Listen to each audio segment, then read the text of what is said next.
Boa noite. Queria primeiramente agradecer o tempo que nós temos passado aqui com os irmãos, embora curto, né?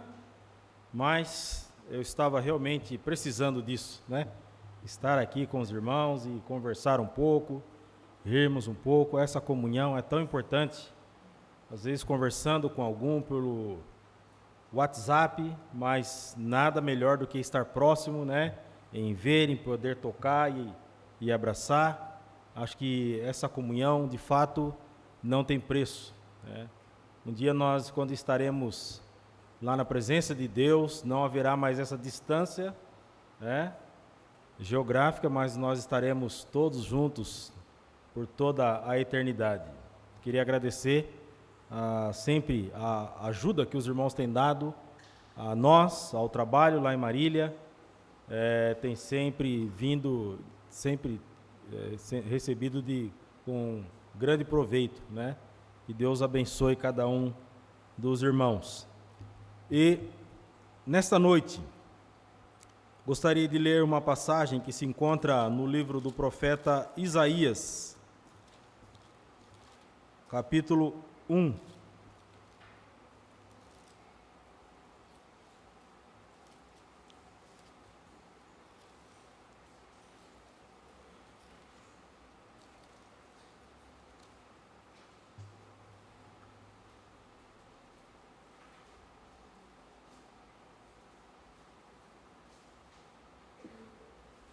Isaías capítulo 1, versículo 18, diz assim a palavra de Deus: Vinde, pois, e arrazoemos, diz o Senhor, ainda que os vossos pecados sejam como a escarlata, eles se tornarão brancos como a neve, ainda que sejam vermelhos como o carmesim, se tornarão como a lã. Se quiserdes e me ouvirdes, comereis o melhor desta terra. Mas se recusardes e fordes rebeldes, sereis devorados à espada, porque a boca do Senhor o disse. Que Deus abençoe a leitura e explicação da sua palavra para nós. Amém? A palavra dita por Isaías, filho de Amós, é o autor deste livro, né? Escreveu 700 anos aproximadamente antes do Senhor Jesus, um ano em que o exército assírio foi destruído. O conteúdo desse livro aqui diz que Isaías profetizou no período mais crucial da história de Judá e Israel. Ambos os reinos, do norte e do sul, eles haviam experimentado cerca de meio século de poder e prosperidade crescentes.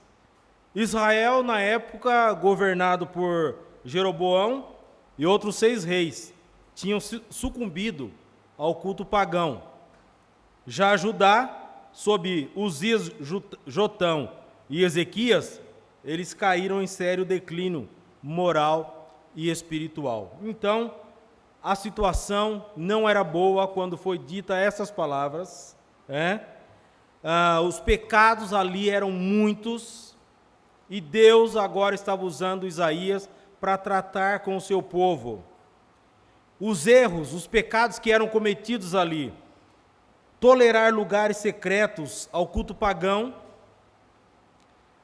o rico estava oprimindo o pobre, as mulheres estavam negligenciando as famílias em busca de prazer, os sacerdotes haviam se tornado bêbados e procuravam agradar aos homens e não a Deus. Isaías então apresenta o Deus Santo de Israel para tratar com aquele povo, o Criador dos fins da terra. Esse Deus exigia pureza, exigia justiça, não somente de Israel, mas de todas as nações. Deus tinha o desejo de ser de fato o salvador daquele povo, porque a situação que eles estavam vivendo não era boa, não era agradável. Isso trouxe muita tristeza por parte do Senhor. Se nós olharmos alguns versículos anteriores, por exemplo, ainda capítulo 1, versículo 2, a palavra está dizendo: ouve, ó céus, e dá ouvidos, ó terra, porque o Senhor é quem fala. Criei filhos e os engrandeci, mas eles estão revoltados contra mim. O boi conhece o seu possuidor, o jumento o dono de sua manjedoura, mas Israel não tem conhecimento, o meu povo não entende. Olha como Deus estava triste. O povo havia voltado as costas ao seu Criador, Deus. E eles estavam esquecendo daquilo que Deus havia feito. Versículo 4 diz assim: ai desta nação pecaminosa, povo carregado de iniquidade, raça de malignos, filhos corruptores, abandonaram o Senhor, blasfemaram do Santo de Israel e voltaram para trás. Olha que tristeza, né? Eles haviam esquecido tudo aquilo que Deus havia feito para eles. Se nós olharmos, aqueles que conhecem bem a história de Israel, como Deus tem sido bondoso para com aquele povo durante todo o tempo, suprindo as necessidades deles, cuidando deles, amparando eles. E agora eles viram as costas para Deus e se esqueceram de todos os benefícios que Deus havia feito. Observem também, versículo 11, diz assim: de que me serve a minha multidão dos vossos sacrifícios, diz o Senhor. Estou farto dos holocaustos de carneiros e da gordura de animais cevados, e não me agrado do sangue de novilhos, nem de cordeiros, nem de bodes. Quando vindes para comparecer perante mim, quem vos requereu o só pisardes os meus átrios? Não continueis a trazer ofertas vãs. O incenso é para mim abominação, também as festas da lua nova, os sábados e a convocação das congregações não posso suportar. Iniquidade associada ao ajuntamento solene, as vossas festas da lua nova e as vossas solenidades, a minha alma as aborrece. Já me são pesadas, estou cansado de as sofrer. Então, havia todo um ritualismo entre Israel, mas um ritualismo sem santidade. Eles continuavam com as suas práticas, eles continuavam fazendo os rituais, mas não havia santidade naquilo que eles estavam fazendo. Eles estavam, de fato, vivendo longe de Deus, muito longe. Verso 16: lavai-vos, purificai-vos, tirai a maldade de vossos atos, de diante dos meus olhos, cessai de fazer o mal. Deus então os convida a uma vida sem pecado, para que eles deixassem aquelas práticas e se convertessem verdadeiramente a Deus. Vinde. Esse é o convite que Deus faz. Deus faz o convite às pessoas imerecidas. Deus convida todas as pessoas a estarem próximo dele. Logo nós, pessoas que não merecemos nada, Deus tratou com o povo de Israel e aos nossos dias Deus trata com as pessoas, que a situação, quando nós olhamos aos nossos dias, não é diferente. As pessoas viraram as costas para Deus. Deus dá o sol, Deus dá a chuva para todos. Deus tem sustentado, de uma certa forma, cada pessoa, mas são poucas as que reconhecem os benefícios que Deus tem dado. E a maioria das pessoas vivem suas vidas, talvez até com um ritualismo, talvez até com práticas religiosas, mas sem santidade. É óbvio que isso não agrada a Deus. Não agradou a Deus naquela época com relação à conduta do povo. E aos nossos dias não é diferente, porque Deus não muda. Ele é o mesmo. A Bíblia diz que Ele é santo, santo, santo. O homem muda, com o passar do tempo, e cada vez para pior. Mas Deus, Ele não muda. A mesma conduta, o mesmo pensamento, a mesma intenção que Deus tinha com os homens, e Ele tem ainda hoje. Trabalhar com as pessoas, purificá-las, livrá-las do pecado, e para que elas vivam uma vida de santidade e tenham comunhão com Ele. Não tem coisa mais maravilhosa do que nós termos comunhão com Deus. Muita gente acha que tem comunhão com Deus. Vivem suas vidas, talvez até acorda pela manhã e fazem as suas orações. Talvez antes de dormir também fazem suas orações. Talvez até leem a Bíblia. Mas não houve ainda uma limpeza espiritual, que essa só é provida por Deus e da maneira como Ele quer. Nós encontramos aqui no versículo 18 dizendo: vinde, pois, e arrazoemos, diz o Senhor. Ainda que os vossos pecados sejam como a escarlata, eles se tornarão brancos como a neve. Ainda que sejam vermelhos como o carmesim, se tornarão como a lã. Deus faz esse convite dizendo: ainda que os vossos pecados sejam como a escarlata. Escarlata ou escarlate é o vermelho vivo, brilhante, uma cor muito forte, que pende mais para o laranja.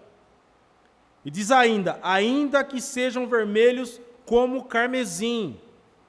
Carmesim, ele era produzido usando corpos secos de insetos, um inseto chamado kermes, vermelho num tom muito forte. Sabe, eu que gosto de mexer com pinturas, né? Quando vocês for lá na minha casa, vocês veem que ela é toda pintadinha, né? Eu gosto muito. Estou sempre mexendo uma coisinha aqui, pintando. Eu gosto, é uma coisa que eu aprendi com meu pai, e meu pai aprendeu com o pai dele, e assim a gente foi gostando de mexer com tinta, né? Sabemos que o vermelho é uma cor extremamente difícil de fazer cobertura. Como é difícil?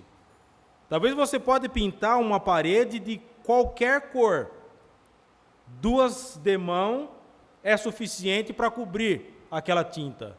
Mas o vermelho dá muito trabalho. Talvez até 4 vezes, talvez até 5 vezes, para fazer uma cobertura em cima daquela cor, para que ela seja 100% coberta, que você olha e dizendo: olha, não estou vendo mais nada aqui. É uma cor muito difícil. Deus está dizendo: ainda que seus pecados sejam muitos, eu tenho poder para cobri-los. O profeta faz essa comparação de cores, mas na verdade fazendo a comparação, dizendo: ainda que seus pecados sejam muitos, a quantidade deles, ou quais foram eles, Deus tem poder para cobri-lo. E eu já vi muita gente dizendo: olha, eu já pequei tanto na minha vida, que eu não sei se Deus é capaz de me perdoar tanta coisa errada que eu fiz. A Bíblia afirma que sim. Sejam eles quais, ou a quantidade deles, Deus tem poder para cobrir totalmente, ao ponto de que ninguém olhe. As pessoas olhem e dizem: de fato, foi coberto todo o seu pecado. E é interessante que a fórmula que Deus usa, nós podemos olhar lá em 1 João,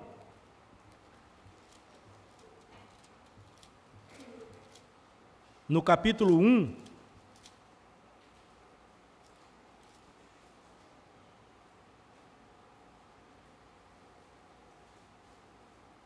João capítulo 1, versículo 7, diz assim: se, porém, andarmos na luz, como Ele está na luz, mantemos comunhão uns com os outros, E o sangue de Jesus, seu Filho, nos purifica de todo pecado. Observe bem. Deus, na sua infinita sabedoria, Ele nos mostra aqui uma fórmula, além da química. Ele promete transformar o vermelho em branco. Ainda que seus pecados sejam como a escarlata, ainda que seus pecados sejam vermelho como o carmesim, eu os tornarei branco, como a neve e como a lã. É interessante aqui, diz a palavra de Deus, que o sangue de Jesus nos purifica de todo pecado, nos limpa, nos lava. Agora, voltando àquela questão, falando de cores, né? Para fazer uma cobertura de uma tinta vermelha, é muito difícil, né? Agora, a Bíblia diz ainda que Deus transforma o vermelho em branco, agora vai muito além, usando outro vermelho. Como? Qual é o pintor que consegue fazer isso? Qual é o pintor que consegue fazer isso? Transformar algo de vermelho em branco, usando um outro vermelho. A Bíblia diz que o sangue de Jesus, que foi vertido por nós, lá na cruz do Calvário, nos lava, nos purifica de todo pecado. Não há uma outra fórmula do homem ser santificado e se tornar puro aos olhos de Deus, se ele não passar primeiro pela cruz de Cristo e reconhecer que aquele homem morreu por você na cruz do Calvário. Há um princípio que se estabelece por toda a Bíblia, que sem derramamento de sangue não há remissão, não há perdão. Um injusto não poderia pagar por um outro injusto, mas tinha que ser alguém perfeito, e não havia ninguém, a não ser o Senhor Jesus. Diz a Bíblia, o justo morrendo pelos injustos. Aquele que não conheceu o pecado, se fez pecado por nós, para que nos tornássemos justiça de Deus. Olha que grande amor. Que grande amor. A diferença é, talvez alguns até aceitem, porque de fato reconhece a quantidade de pecado, o quão pecador ele é. Mas muitos olham para a sua própria vida e dizem, olha, pelas minhas práticas eu acho que eu não sou tão pecador assim.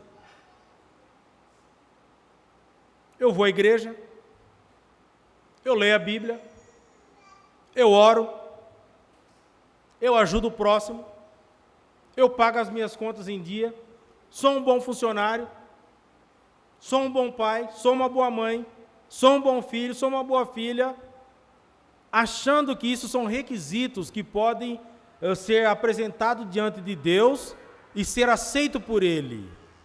E isso é óbvio, todos nós devemos ser pessoas assim, pessoas idôneas, né? Respeitadas na nossa sociedade. Isso é bom. Mas isso não é nenhum requisito para que você tenha acesso à presença de Deus. Se você olhar para dentro de você e não observar quantos pecados tem, e esse pecado é o que te afasta de Deus, são sujos, contrastando com a pureza de Deus e olhando para nós, há um grande contraste. Diz a palavra que Deus é tão puro de olhos que Ele não pode ver o mal. Sabe quando Deus formou Adão e Eva, e Deus deu uma ordem para eles, e Deus falou, se vocês desobedecerem, vocês vão morrer. E eles assim fizeram, desobedeceram, e morreram, porque Deus não os poupou. Se Deus não poupou Adão e Eva, você acha que Ele vai te poupar? Se eles foram as primícias, foram afastados da presença de Deus, você acha que você tem acesso à presença dEle? Com certeza não, né? O sangue de Jesus nos transforma em todos os pecados. Versículo 19, lá de Isaías, capítulo 1. Se quiserdes e me ouvirdes, comereis o melhor desta terra. É opcional. É opcional. Deus não é intruso. Deus não invade a vida de ninguém. Deus não é aquela pessoa dizendo, você vai me aceitar, queira você ou não. Ele não é assim. Nós chamamos isso de livre-arbítrio. Existe o mal. E a consequência dessas práticas, existe o bem. E Deus fala, escolhe. Existe salvação em Cristo Jesus, se você se arrepender.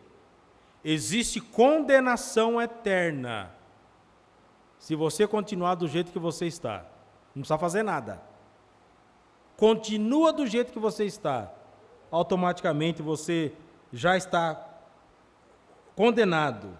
Se quiserdes, diz a Bíblia, e me ouvirdes, uma promessa, comereis o melhor desta terra, correspondente ao tempo de Israel. Mas Deus não promete uma vida sem dificuldades aqui neste mundo. Mas Ele promete paz. E que paz é essa? O Senhor Jesus Cristo disse, deixo-vos a paz, a minha paz vos dou. Não vou lá dou como a dá o mundo. A paz que Deus oferece para nós não é olharmos lá o nosso saldo na conta do banco, está recheada. Opa! Né? Não é se todo mundo na família está todos bem, com saúde. Não é isso. Essa paz, ela vai além disso. Você pode estar doente. Você pode estar com problema na sua família. Você pode estar até não tão bem financeiramente. Essa paz Deus oferece dizendo, se você morrer agora, você vai para a minha presença.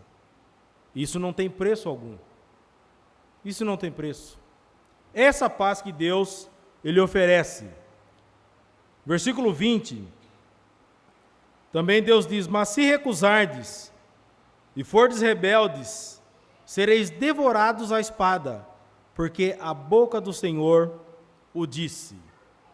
Agora Ele diz, se recusardes, se fordes rebeldes, sereis devorados à espada, porque a boca do Senhor o disse. A palavra do Senhor não volta para Ele vazia. A palavra é a espada de dois gumes, ela corta e penetra o mais íntimo do nosso coração. Se a pessoa aceitar, se arrepender, é salvo. Se ela recusar, automaticamente ela será lançada na condenação eterna. Escolhe. Escolhe. Houve um dia na minha vida em que eu tive que fazer essa escolha. Eu estava perdido. Eu estava indo para uma condenação eterna por causa dos meus pecados. E Deus me colocou na parede e disse, Edilson, eu te faço uma proposta. Você quer ser salvo em Cristo Jesus? Para isso você precisa se arrepender. Ou você continua como você está e você será lançado na condenação eterna. Escolhe. E aquele momento para mim foi o mais importante da minha vida. em que eu tomei a decisão mais certa. Eu falei, eu não posso deixar para amanhã.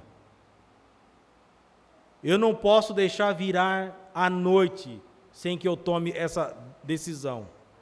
E eu me arrependi, fiz a minha oração e Deus me salvou. Qual é o mérito que eu tinha disso? Nenhum. Qual o mérito que você tem de ganhar a salvação? Nenhum. Mas Deus quer dar para você assim mesmo, sem você merecer. Porque nós não, de fato, as nossas práticas mostram que nós não merecemos nada diante de Deus. Mas mesmo assim, Deus no seu infinito amor, Ele quer nos dar a salvação. Da mesma forma que Ele ofereceu um dia para mim, e eu não recusei. Eu disse, sim, Senhor, eu quero, eu creio. Deus está estendendo esse convite a você. Sabe, tinha uma coisa na minha mente, porque quando essas palavras foram ditas para mim, e aquilo causou um impacto tão grande, que eu fiquei pensando, se eu deixar para amanhã, será que ainda dá tempo? Será que não pode acontecer algo de ruim comigo? E eu vou perder essa oportunidade? Sabe que tem muita gente que pensou assim, amanhã, depois da manhã, semana que vem, o mês que vem, o ano que vem. Deixa eu acertar algumas coisas na minha vida. Deixa eu trocar de carro.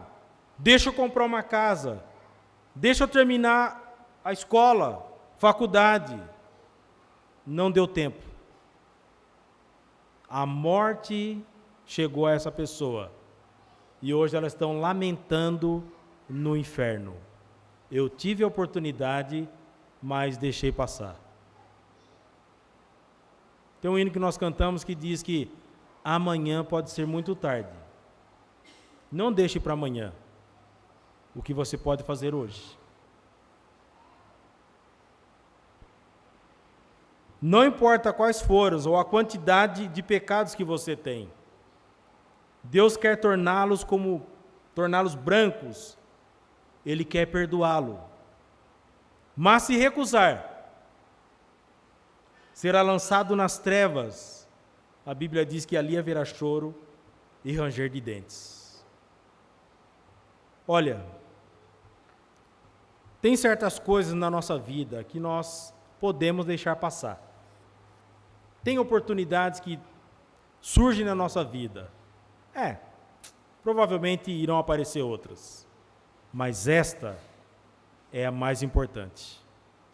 Esta garante a sua vida eterna. Nós não estamos falando de algo que, tudo bem, surgiu para mim, né? Deixei passar, mas não foi muita coisa que eu perdi. É uma grande coisa que você vai perder. A sua salvação que está em jogo. A sua eternidade que está em jogo. Aproveita. Aproveita. Vamos orar. Querido Deus e Pai, nós agradecemos porque temos esta liberdade de pregarmos a Tua palavra, anunciando o Teu santo evangelho. Nós agradecemos porque Tu és um Deus santo, santo, santo, e assim quer que vivamos na Sua presença. Existe algo dentro de cada um de nós, ó Deus, chamado pecado, em que nos afasta de Ti. Alguns aqui já têm se achegado ao Senhor, pedindo perdão por tudo aquilo que fez, graças a Ti, pois esses pertencem à família de Deus. Mas nós estamos pensando que talvez há alguém aqui entre nós que ainda não fez a sua decisão de arrependimento e fé. Que a tua palavra possa estar falando a esse coração. Que não deixe para amanhã, porque amanhã pode ser tarde. Que a morte do Senhor Jesus Cristo, por nós, há muito tempo atrás, possa estar valendo ainda hoje para alguém aqui nesta noite. Pedindo perdão, crendo em Jesus como Senhor e Salvador. Que o Senhor nos abençoe e que o teu Espírito possa estar falando em todos os corações. Oramos agradecidos em nome de Jesus. Amém.